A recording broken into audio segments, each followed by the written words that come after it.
দিয়ে পানি পড়া, ব্যাপারটা বেশ অদ্ভুত, তাই না? আজকের এই সংক্ষিপ্ত আয়োজনে আমাদের চোখের খুব সাধারণ কিন্তু একদম অপ্রত্যাশিত একটা জৈবিক রহস্য নিয়ে কথা বলবো। চলুন সরাসরি মূল বিষয়ে চলে যাই। আচ্ছা, এই বিষয়টা একটু ভেবে দেখি। আমরা যখন একটানা একটা উজ্জ্বল আর শুকনো স্ক্রিনের দিকে তাকিয়ে থাকি, তখন হঠাৎ করে আমাদের চোখ কেন পানিতে ভরে ওঠে? এর পেছনের কারণটা কিন্তু বেশ চমকপ্রদ। প্রথমত, চোখে আসলে জল কেন আসে? সহজ কথায়, এটা আমাদের শরীরের একটা অতিরিক্ত বা ওভার রিয়াকশন। আসল সমস্যাটা কিন্তু চোখের অতিরিক্ত পানি নয়, বরং প্রচণ্ড শুষ্কতা, যা শরীরকে বাধ্য করে একটা ইমার্জেন্সি ব্যবস্থা নিতে।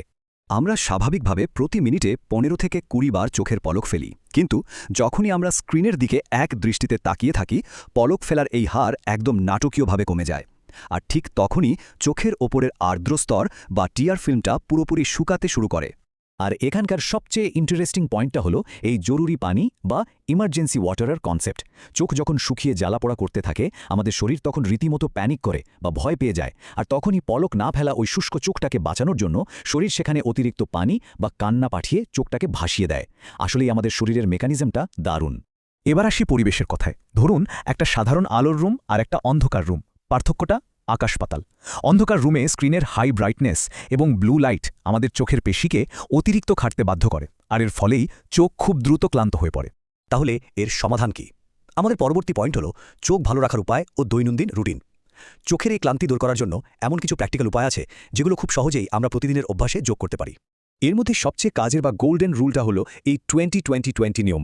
মানে হলো প্রতি 20 মিনিট স্ক্রিন দেখার পর অন্তত 20 ফুট দূরের কোনো কিছুর দিকে টানা 20 সেকেন্ডের জন্য তাকাতে হবে।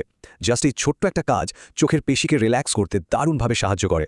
পাশাপাশি আরও কিছু কুইক লাইফস্টাইল টিপস মাথায় রাখা জরুরি, যেমন স্ক্রিন থেকে চোখের দূরত্ব সবসময় 1 থেকে 1.5 ফুট রাখা, রাতে ডার্ক মোড ব্যবহার করা, পর্যাপ্ত ঘুমানো, বেশি করে পানি খাওয়া এবং একটু সচেতনভাবেই বারবার চোখের পলক ফেলা।